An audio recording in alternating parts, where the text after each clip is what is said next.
Let's learn backstitch. I'm going to start at the beginning of my line that I have drawn.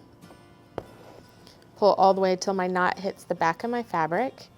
I'm going to go forward on the top 1 stitch length. So my stitch lengths tend to be about 1/4 of an inch, I would say.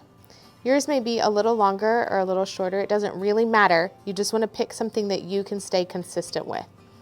Now from the back, I'm going to advance forward another stitch length. So remember, mine is about 1/4 of an inch.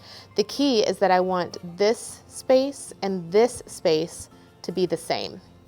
I'm going to pull that all the way through.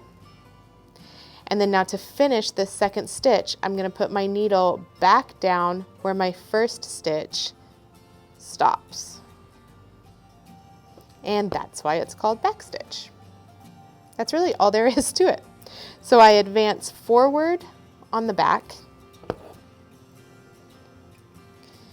and then go back on the top, backstitch.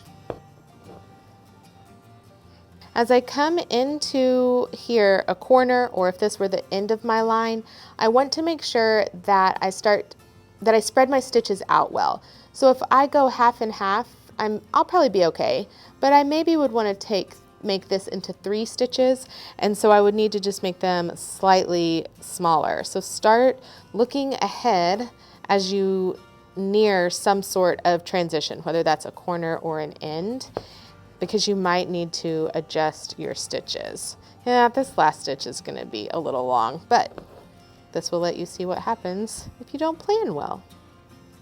So, not too bad, a little long. To turn this corner, I'm just going to rotate my hoop, and then I'm going to advance 1 stitch length away from the corner,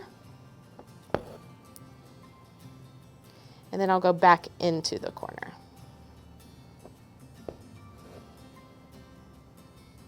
There we go.